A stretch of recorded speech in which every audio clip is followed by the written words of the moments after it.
For teachers, the general public, even program managers, CAEE helps people find the exact resource that they're looking for. It creates this great network where we can do a lot of partnership that wouldn't necessarily be available without an organization like CAEE. Everything I want to do, CAEE has a way to help me, to make my job easier. It has tremendous products, it has services, it has an awards program.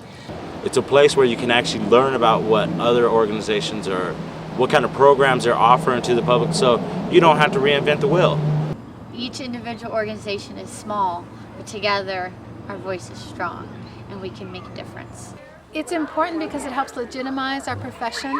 It helps spread the word that environmental education is so critically important today. How many legs? Is it a spider or an insect? How many? Six? You verified that? Good, Daisy.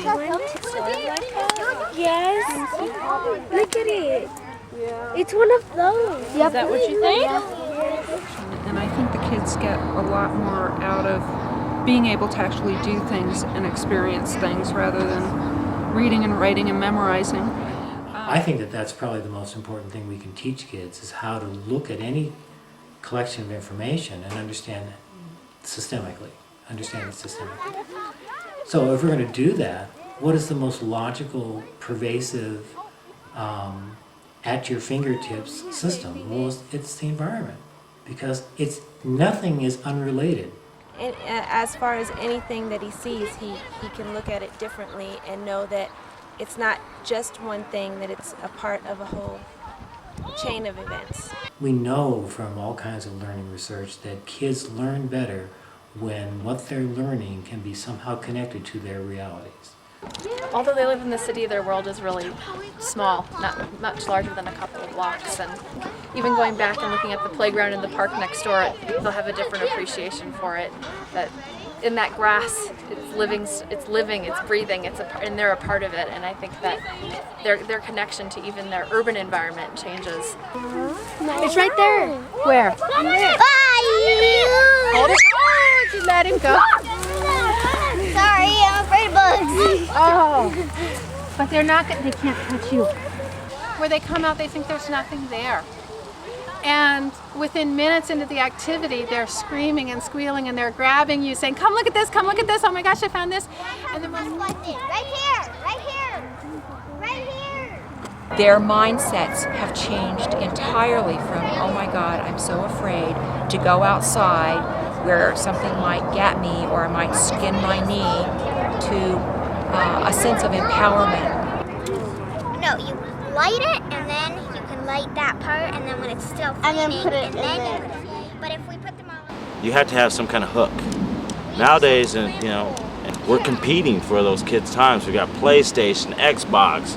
I mean, there's just so many things kids are inundated with. And we have to give them something exciting to say, hey, I want to go out and do this. The planet is a place of the heart. It's our heart that connects with the beauty of a tree. It's our heart that is affected when we see a sunrise or a cloud formation, or we feel the rustle of the wind, or whatever. Kids are beings of the heart before anything else. Come on over here! Coming to a sense of those ecological relationships really is a new insight. We've looked at the world as a beautiful place full of resources, but we haven't understood ourselves as connected to it. And so discovering how we are a part of the whole web of life really is a spiritual transformation. And it changes our understanding of who we are in the world, how we relate to God, and certainly how we relate to the natural world. Environmental education is just plain good education. But environmental education focuses on how to think, not what to think. And it focuses on developing critical thinking skills. It's amazing they can make the connection to, I throw trash out the window, it ends up at a place like this. I think I'm not going to do that anymore. Hopefully they learn more about themselves and in turn can care about their community. So through that, they just realize, hey, here's some issues that are going on, whether it's fire mitigation or invasive plants, and it gets their brains kind of spinning about other issues that they might be passionate about. Hopefully we're making more responsible adults that make better decisions about what they do to the environment and how they interact. Natural resources aren't something that are just important to one culture or one group of people. Inner city kids, suburbia kids, rural kids, they're all dealing with a lot of the same issues nowadays. You know, you got technology, you have gangs, you have drugs. There's not a lot of role models out there that are actually teaching something that is necessary in society. If we raise a generation of children that have no connection to nature, then it's really a lost hope for tomorrow. How are we going to take care of what we have? They're not going to just have to have good heads, good minds. They're going to have strong hearts to stick it out, to deal with the magnitude of the problems. EE can do that in a way that nothing else really can. But this is about educating families and businesses and communities. Environmental education is lifelong. It's from young kids all the way through senior citizens. And the other side is it's not just about being outside. Sure, this happens in wilderness settings, but it also happens in urban and suburban and rural classrooms, outdoor adventure to very specific energy conservation related organizations. Having an opportunity to do this sort of stuff at school offers an outlet and a place for me to manifest my ideas, to experiment, to have real life experience, like have that sense of accomplishment, so that when you go out in the real world and you have to make a name for yourself, you aren't starting from scratch. The eco-justice perspective that looks for the well-being of all humanity on a thriving Earth often sees God's work as a message back to us, where we understand our need to live differently and to live in transformed relationships with all of creation.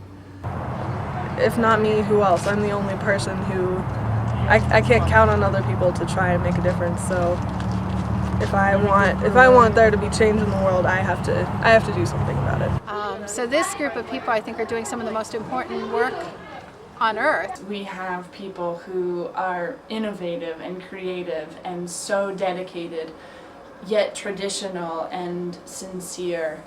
And these people go to work every day passionate about connecting others to the world around them. I knew I wasn't going to get rich doing it, but I'm rich in heart and I'm rich in spirit. And I think everybody that deals with environmental education and works in this field, that's the main reason they do it, because it enriches their life. And more often than not, the students walk away saying they did more than they ever thought they could and that they learned to trust each other. One of them happened tonight with that young woman who was having a really tough time climbing. She started out not really wanting to climb, not trusting that she can do it and not trusting her peers, and she did it. And when she came off that rock climb, she was so proud of herself that she now knows that she can put her mind to something and accomplish what she does. CAEE doesn't really do environmental education for the consumer, if you will, but it makes what is done for that person better. We can share best practices and innovations and research for the field, which is a really important local benefit, because a lot of environmental educators can't reach out to national organizations or attend national conferences and get that high quality professional development otherwise. Is environmental education in our state, really in the nation, stronger for CAEE being there? And absolutely the answer is yes. Because you multiply $1,000 to CAEE will feed out into the environmental education community in ways that you can't even begin to imagine, and impact so many more kids and so many more citizens. We had a child that was mostly blind and really couldn't see very well.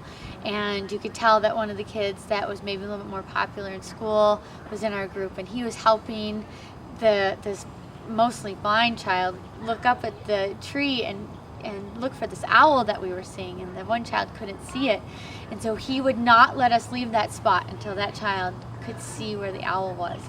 Look at all the individuals that are benefiting from CAEE's work. And I think sometimes we have to, it's like the scaffolding of a building, where it's what you can't see on the inside of a building, and yet the whole thing would fall down without it.